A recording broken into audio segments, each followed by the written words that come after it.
and the multitude of other niche brand video channels who are engaging their core audience directly.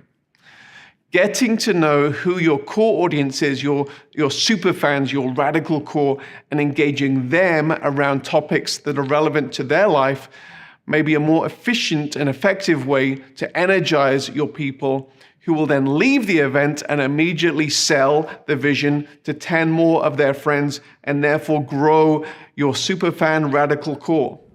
Now, choosing the right type of event is important. There are different types of people, there are different types of objectives, there are different types of events. It's important to understand the difference between meetings.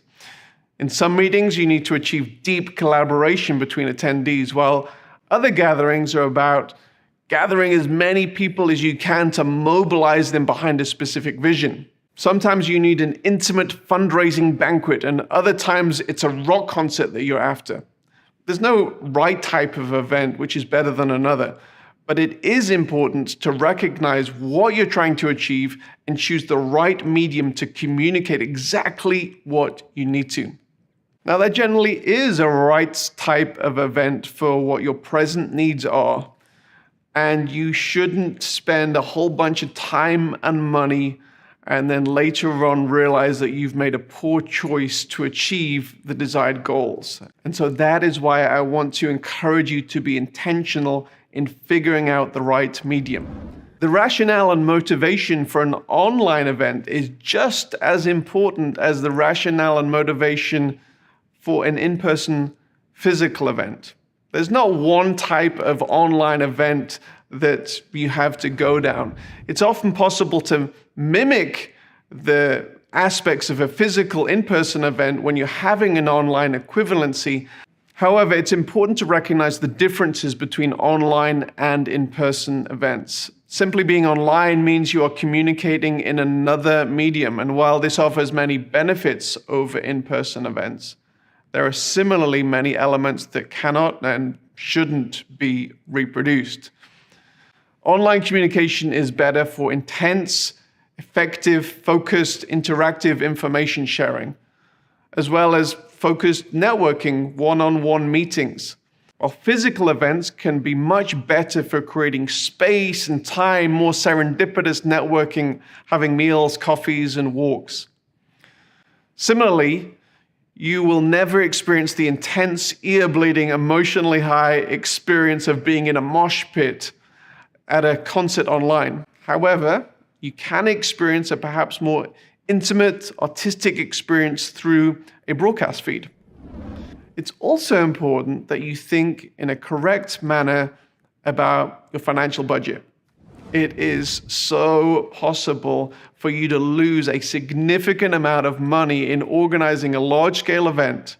However, it is important also for you to consider the financial aspects in the right way. As with many endeavors in life, it's also important not to underestimate the potential financial benefits and use false economy in planning your event. Many of the components of a successful event will involve spending, and this includes your stage lineup, your production budget, or broadcast distribution budget. Often your event will only be as strong as the weakest link. For example, you may decide to go big on funding a high-end speaker or band and then skimp on the production budget. In most scenarios, this would be a bad decision. And the same is true for online delivery of your event. There are some amazing solutions being offered on the market at the moment, and it's important that you don't skimp on providing an amazing experience for your audience. Now, we have advised many event coordinators who are hosting large events, and often the first component that is considered is the lineup of presenters on stage. Maybe it's famous bands and speakers who will have the ability to gather a crowd. Gifted and charismatic stage personalities are great, and they may form a component of your overall strategy. However, it's imperative that before you invite any presenters, you are clear about your metrics and your narrative. Now, the narrative is the story behind your event, the reason why your audience will want to attend your event rather than the other events where the same speakers and the bands will be attending. Discovering your narrative is typically a process which begins with discovering your why in hosting the event and the why your attendees have for attending. Now, following tried and trusted methods of storytelling and communicating your narrative is helpful for both in-person and for online events. Thinking of your potential attendees as the hero of the story that you are inviting them into, and with you as the trusted guide, is ultimately helpful to all parties and the vision which you would like to invite the attendees into. It may be that you're giving your audience a unique experience and opportunity to get involved in the most life-changing movement. And if that is true, you need to recognize and find ways to communicate that vision that involves your audience. This narrative must be communicated through your event brand guide and your written and video communication as you promote your event.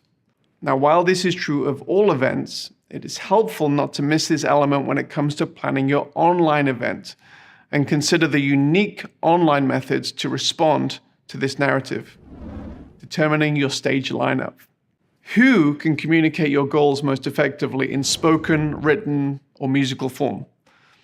Often the impetus, even the existence of an event, comes from the lineup of speakers, subject matter experts, influencers, and musical artists.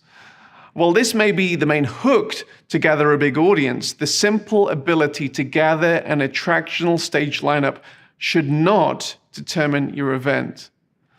The why and the narrative should always come first. Individuals or groups who present or perform from your